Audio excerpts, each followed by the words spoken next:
What is an OTP? I hope everyone knows what an OTP is.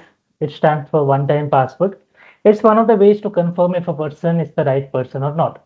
At the beginning, when websites were new, username and passwords were usually used to confirm if a user was authenticated or if that account actually existed or if it was his own account or not. So imagine a website having millions of users. How do they actually store data?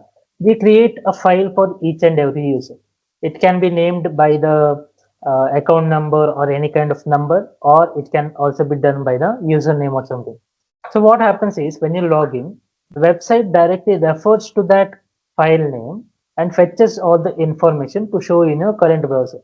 So that is known as direct object reference. It refers to the account name or the folder name itself, so that it makes it a lot of easier to fetch that information.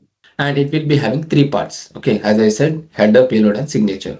So this is how it will be looking like. Okay, in a request, so there will be usually it will be starting with EY. So they'll be differentiated by full stop. Okay, so this is the first part till here, and one more. This is the second part, that is your payload part, and here comes the third part. So this is the signature part where the signature will be stored.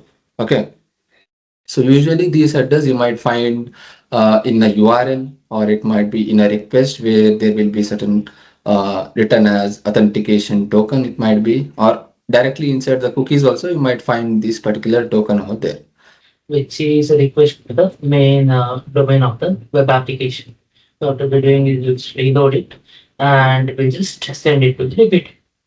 Since repeater makes it easier to go through each and every request and where the vulnerability actually arises. So we'll be sending it and we'll be getting a 200 response. Now this is simple response.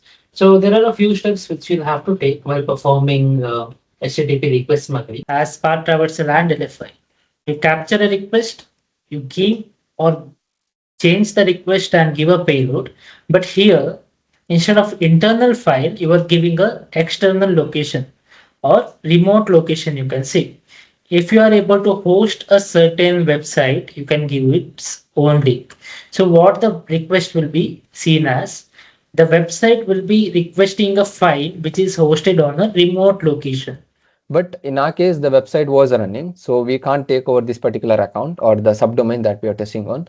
In case there was a 404 page and you paste the URL over here, then if you have gotten this CNAME like this, then there are chances that you'll be able to take over that particular subdomain. Okay. So I have a POC for that. I'll be showing you guys that as well. Okay. So once we got to know that there is a CNAME, next what we do is we check for the what kind of hosting providers that they are using. So in order to do that, what you have to do, you have to explore that particular endpoint more. Okay.